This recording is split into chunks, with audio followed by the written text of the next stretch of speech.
I thought for this review, I'm going to dress up like a superhero. Let's do this.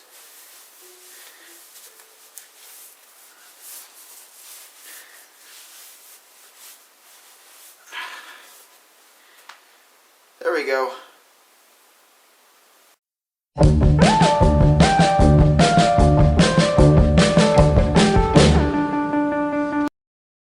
Two stars. Well, the people from the first one. If you haven't seen the first one, why are you watching this review?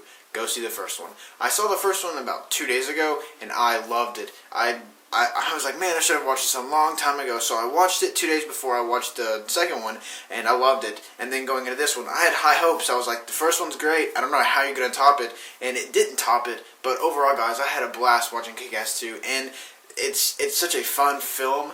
Nicolas Cage is in this one, and if you've seen the first one, you know why. Jim Carrey makes his appearance. I'll talk about him later. Let's talk about the original cast. They all come in, they do their thing, they're funny. They've got their one-liners. It's a really funny movie. Chloe Grace Moretz or something like that, the girl who's going to be in Carrie, and then you've got your main guy, Kick-Ass, and he comes back and he's, well, awesome. I'm not going to use the pun that everyone's using. I'm going to stay original. I can do it. Now, to get into the plot, basically they're training. Hit Girl and Kick-Ass are both training, and they still want to do these things. And Hit Girl is sort of on the fence. She's like, I really want to stop and go to high school because my dad's dead. I need to have some sort of childhood. So she goes back to high school and she quits.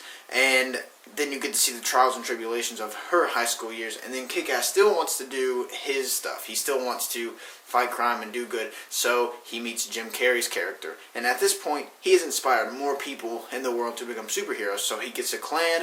And then you get Red Mist. I'll always remember him as Red Mist, and I will call him Red Mist in this review.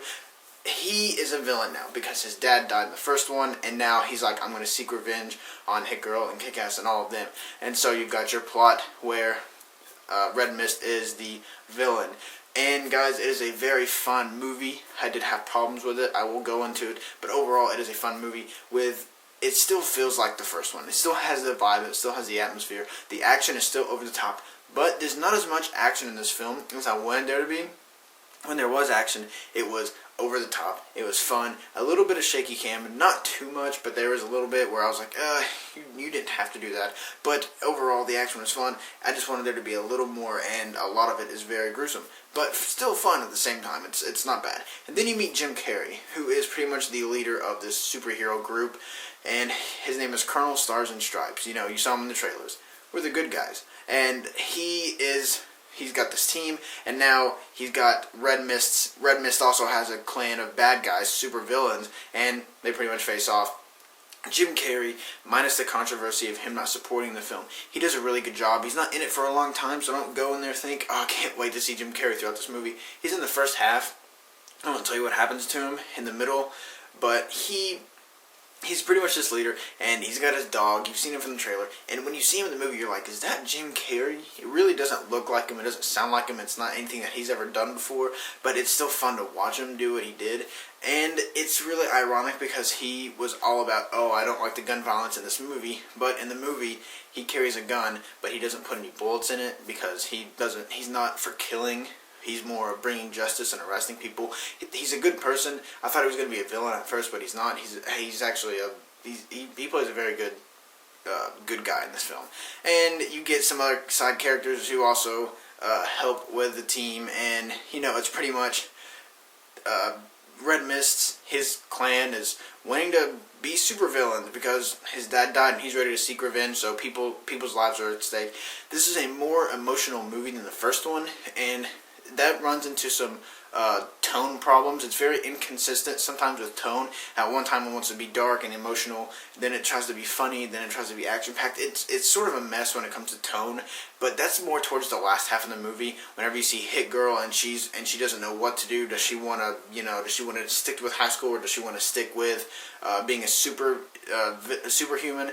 And you get that, and it's sort of like it's more of a drama, this one is, and it's more emotional, and it gets dark, especially towards the end. The first is sort of like fun action, over the top action, but then when you get to the last half of the film, it gets more emotional because people are dying, things are happening, things are at stake. More things are at stake than in the first one because everyone knows who Kick-Ass is and everyone knows who Hit Girl is, and has this clan with Mother Russia and all these different people, and they're wanting to kill him. They're out there to kill him, and it's very interesting to see this movie again, and it's cool because we've already got the characters established. There's no origin story. Now we get to see them and we get to watch them do what they do, and there's one thing in the movie. It is a weapon that is used by Hit Girl in the high school, and when you see it, you know what I'm talking about. Either you're going to like it, or you're not going to like it, and I didn't like it at all. I saw it, and I was like, ugh. The first one didn't have to do that because it was sort of raunchy and funny already, but there's this one tool. I'm not going to tell you what it is, I'm not going to tell you what it's called, but it does something very profound, and I wasn't on board for it because I think it would have been better if it was more talked about. It's so crude, so I think it would have been better if it was more talked about rather than saw, so the audience can sort of, picture it in their minds, but they actually go for it, and the CGI that it's used with, it's not that good, and it's very sort of like a low blow sort of joke. It's supposed to be funny, but it's not very intelligent, and whenever I saw it, I was like, let's just move on. I don't like that, and you'll know what I'm talking about when you see it. And overall, guys, I had a fun time with this movie. Other than some shaky cam, other than some tone inconsistencies, other than some of the humor that I didn't really buy and like, the action's fun. There are a lot of funny moments. I love the characters. It really feels like a kick-ass movie, but not as much as the first one. It is sort of set back a little bit. It doesn't feel as much as one, but it does overall. It really does. It's a very fun movie. See it in the movies because the movie looks great minus the shaky cam and this well choreographed action scenes. And like I said, it's a fun movie to end the summer off. So I'm going to go 4 out of 5 for Kick-Ass 2. What are your thoughts? Are you excited for it? Are you excited to see what Jim Carrey is going to do in this film? Are you excited to see what he's talking about when it comes to violence? Because yeah, there's a lot of violent moments in the film, but it's a very fun movie with a little bit of drama. It's got a little bit of everything. I suggest it. Go out, see it in the movie theaters right now if you have nothing else to do. And as always, guys, I'm Modern Film Critic signing off.